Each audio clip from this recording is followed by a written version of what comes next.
Welcome back to Music Theory Logic. Andrew here, and today's a little different of a video. I have done quite a few on guitar, but mostly this channel is aimed at showcasing like music theory and a lot of electronic music and stuff like that. But I wanted to show you something I'm really excited about. I have my beloved Stratocaster back. To give you a little background, this was one of the few guitars I own that was given to me by my dad, who's no longer with us, rest in peace. And so I'm not getting any more instruments that he gave me, so had that sentimental value. It was also the first electric guitar that I ever had. It is a Highway 1 Fender Stratocaster. That means it's American made. That means it never had the gloss finish, which actually protects the guitars a lot. At first, it's funny, when I got this, I actually thought it was black because it was dark in Mark's Guitar Exchange in San Diego, where I got this instrument. But turns out it was brown. Because it doesn't have that lacquer finish, it is relict, as the Fender custom shop would call it, or it's really beat up. It has a lot of visible wear on it, but I really like that. It kind of tells a story. It has gotten nicks along the way, just like yours truly, as I've done this music thing for as long as I have. And so past it being a Highway 1, I had Lawler pickups put in. These are, I believe, P90 pickups, which are ultra wound. I had that done in like 2009. This right here is a nut roller. This is also added to the guitar. It has little ball bearings between the strings, and when you're using a whammy bar, it helps it get the pitch not to be as manipulated. If you're working a whammy bar hard, you'll notice you go out of tune like instantly, and so nut rollers help with that. Finally, the most recent thing I had done to the guitar is I had a Killswitch added. If you can see that, this is a white arcade button. If you're not familiar with the Killswitch, it takes away the volume to the guitar, so when I hit the button, you're not going to hear the guitar. So if I hold it down, you don't hear it.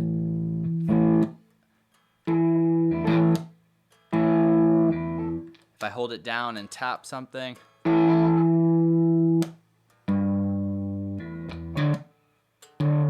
it's almost like the volume swell technique.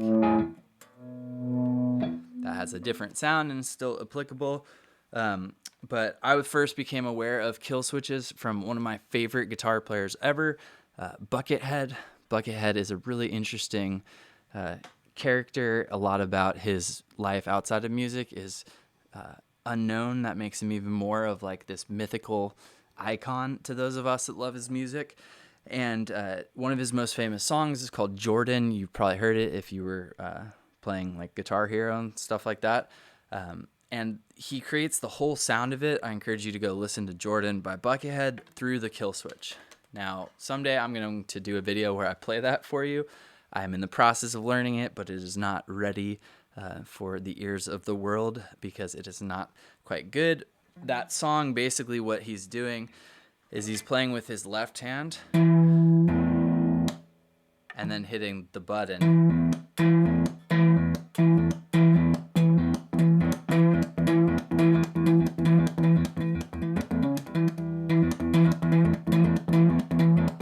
So I have a lot of work to do to make that sound good. My first impressions with the Killswitch is that it's really fun to make sounds. It's really weird on the brain. Most of us guitar players are right hand triggers notes. We use it to hit strings, and that makes us hear the notes. It's kind of how the guitar works.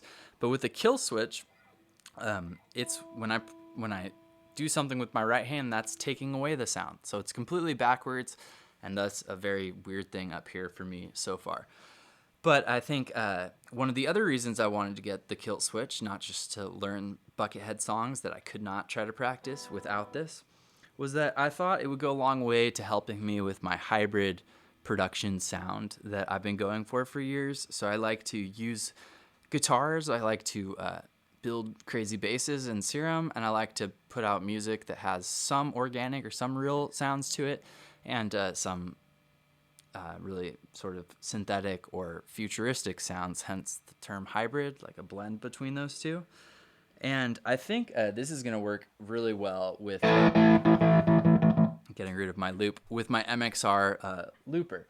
So I'm using the clone looper from MXR. It's really cool because it'll reverse the sound, and I'm going to try to create an uplifter sound right now with this Killswitch. So I'm picturing if I play this and then I go from fast to slow with the Killswitch,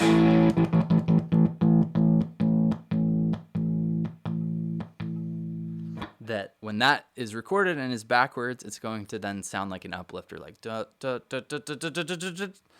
And I think it would be really cool. I could also try to build the whammy into it, but I haven't practiced figuring out if I can whammy and Killswitch at the same time. But let's see what this sounds like backwards. So,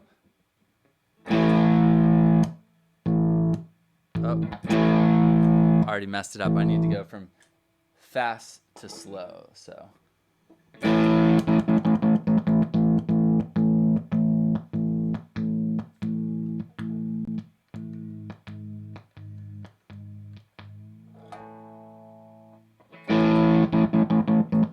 Now, if I hold the center button on the clone looper, it's going to turn that backwards.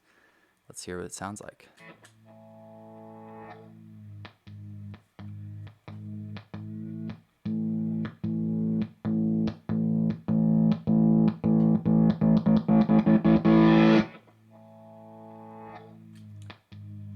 Cool. So I'm definitely going to be able to record something like that. I'll clean it up in the computer.